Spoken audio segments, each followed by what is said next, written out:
All right, this is the best we have. This is the pinnacle of American debaters. These are high school master debaters.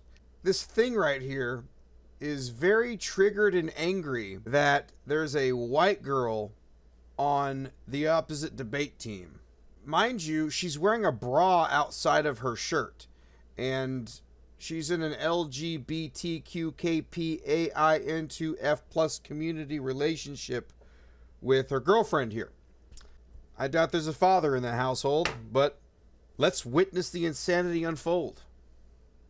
What inherently means they have more whiteness than us. We obviously know that JJ's not white. It's pretty obvious. Go down onto our pick. We give you 3 warrants why we subsume all of their protests and affirm their protests. In a pick, what it means is you are furthering their cause just minus the whiteness. As Rebecca is a vehicle for this movement, we say whiteness is really bad for representation in queer people, and it's a bad form of furthering this protest. The best way to further the protest is to vote for our pick and to affirm it, but minus the whiteness. They say that we're taking over JJ's labor, but first, this is a new response. If they read this response before, we probably would have read a CAPK about how you can't use labor across identity lines. That's a really bad thing to do. Second, how picks work is you affirm their protest. We're not taking over their labor. It's just a technicality of debate. Then they say that it's trans exclusion. No. Couple responses that they dropped from Sanji. One, our constructive speech was about personal experiences, about our identity.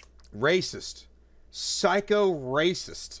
This is racism on steroids. We are not comfortable discussing our sexuality on a live stream with 130 people. Second, we say that them telling us how we should represent our advocacy. Whoa, how can you be embarrassed about talking about your sexuality on a live stream of debating of 130 people when all you people do is wear your sexuality on flags?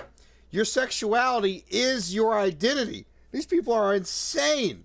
It feeds into our link about racism because a white person, someone on a white team should never be telling 2 women of color how they should be furthering their advocacy. That's an independent link into our whiteness argument that gets dropped. You can drop them right now. They say we should have read things about the Hall of Shame. It's an identity cave. We are not trans debaters. We don't want to do that. Also, they don't put anything about women of color or queer women of color in their case, which means they also link into the exclusion. There's no independent offense off of this. Then, at the bottom, all these stuff about the Louisville Project, their racist rhetoric and using the black labor as a way to further their advocacy is inherently racist. As an projection much? Independent reasons drop them. They say JJ wrote the argument, but no, Rebecca is a vehicle of the movement. You should never use a white person who's saying the Louisville Project and using it as an example of their advocacy in order to further a movement. Then, you know, didn't Martin Luther King say judge someone by the content of their character, but not the color of their skin?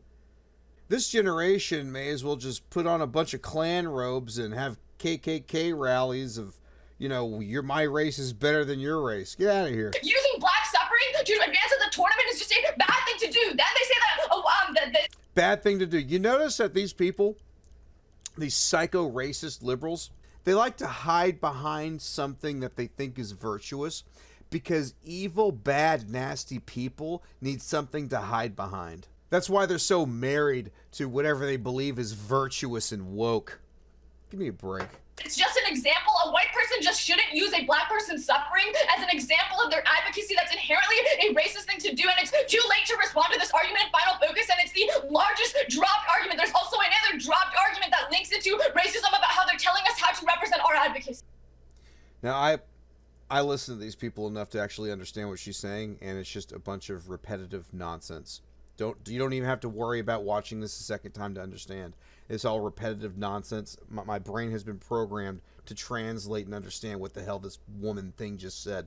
So I had the wonderful privilege of putting this video in my video editor and clipping all the times she inhaled violently to start spewing nonsense. So check this out.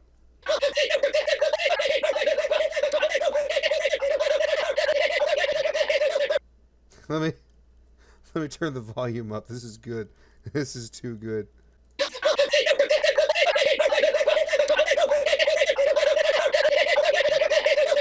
I could watch that all day.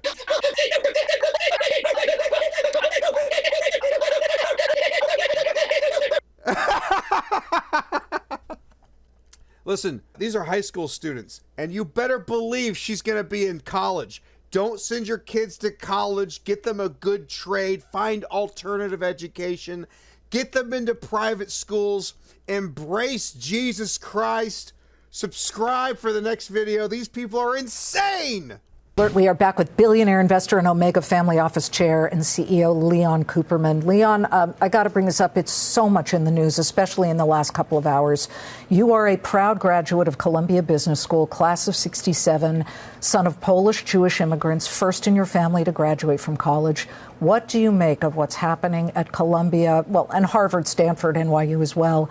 There was a student walkout at Columbia just a couple of hours ago. Where are we in the world when 1,300 Israeli civilians I think these kids slaughtered at the colleges have shit for brains.